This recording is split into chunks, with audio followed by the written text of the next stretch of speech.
kindness, love, and body acceptance are in short supply in the world of work.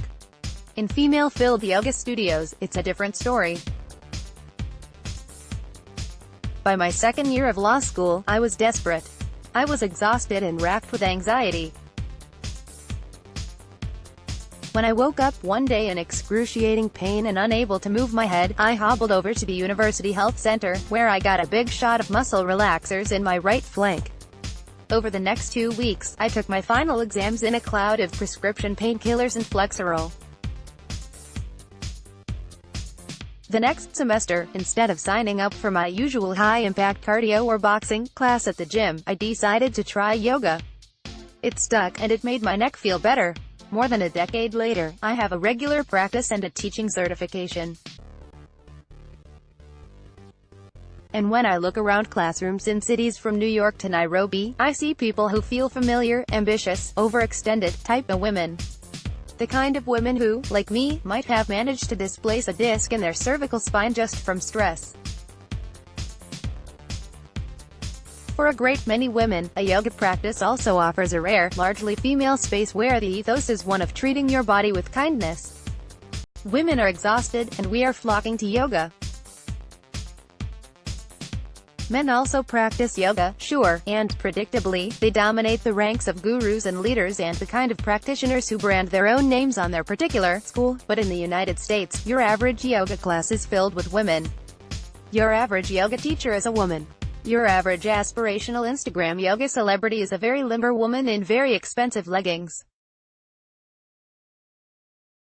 There's an impulse here to mock this dynamic of the lean-in woman in her Lululemon, because, I suppose, there's an impulse to mock just about anything beloved by ambitious young women who live in big cities, misogyny coded as class analysis. And there is certainly much to critique about our modern commodified yoga culture, the pyramid schemes disguised as teacher trainings, the yoga influencer, who is more interested in gymnastics and theatrics and posing for likes than teaching or any sort of mind-body connection, the cost, the embroidered couch cushion spirituality, the various ways in which the practice is now coded and marketed as for the white and wealthy. But for a great many women, a yoga practice also offers a rare, largely female space where the ethos is one of treating your body with kindness. In a yoga class with a decent teacher, every student should feel like her body is perfect as it is, powerful, useful, and also entirely temporary, and be encouraged to care for it accordingly. This is not a message women hear in most other arenas of our lives. Yoga also forces us to slow down.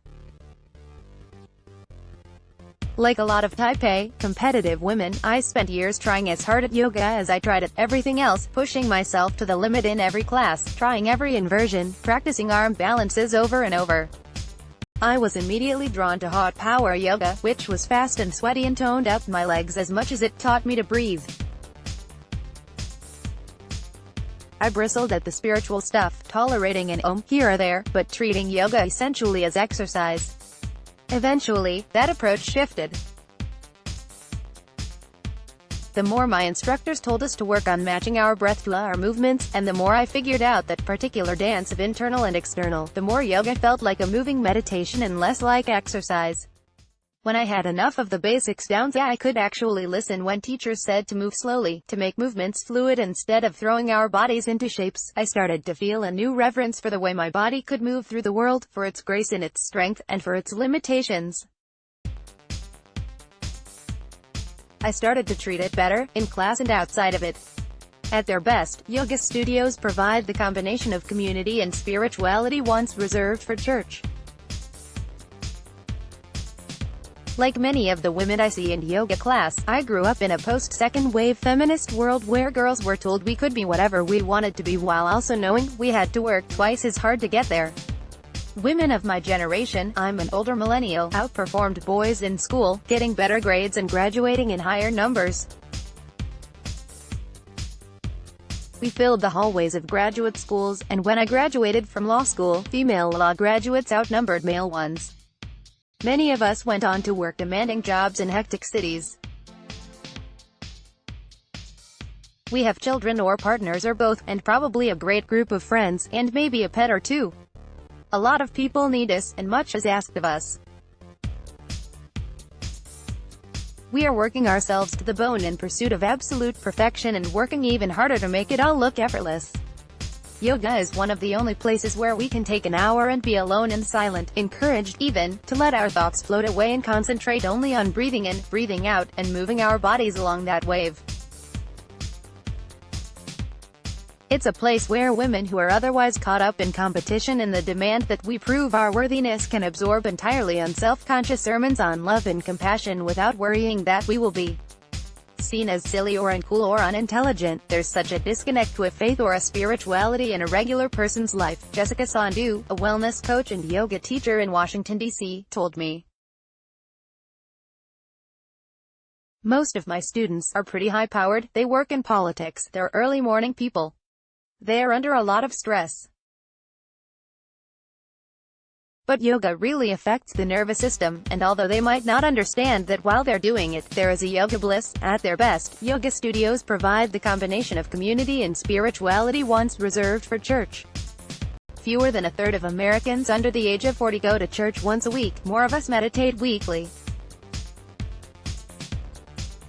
We are seeking spiritual connection, calm, and meaning, and while meditation can certainly help us relax and focus, it's not necessarily connective. A yoga studio offers a physical space to bond with people who ostensibly share a similar desire to both connect and transcend the mind and body, and who believe in the basic principles of doing good and wishing peace to all beings. Of course, there are plenty of people in yoga spaces who are more bohemian Zoe Kravitz than striving Tracy Flick. But those of us who aren't naturally placid and zen are perhaps the ones who need yoga the most. I try to practice yoga daily but go through periods where I'm practicing more or less. And when I'm dedicating more time to my practice and spending more time in yoga spaces, I find myself more attuned to how I behave in the rest of my life. Do I behave as kindly as I believe I am? No. Am I as generous to others as I would like them to be to me? No. Do I exhibit patience, gratitude, openness, and empathy in all that I do, even on Twitter? No. When you are the kind of woman who competes in traditionally male spheres and has necessarily developed a tough shell of cynicism and acerbity, there is a profound vulnerability in walking into a yoga studio and being invited to take off that skin. There is deep relief when you give yourself permission to soften and to feel all of your complicated and neglected feelings. The concept of safe spaces is much mocked by a mean-spirited right, but the best yoga teachers seek to create a space where their students feel seen, held, and secure. When so much else in one's life feels competitive, tenuous, and stressful, there is enormous value in that sense of safety, however brief, and perhaps even more significance in what the whole of yoga asks of those who enjoy the asana practice, to move through the world with more grace, more empathy, more humility,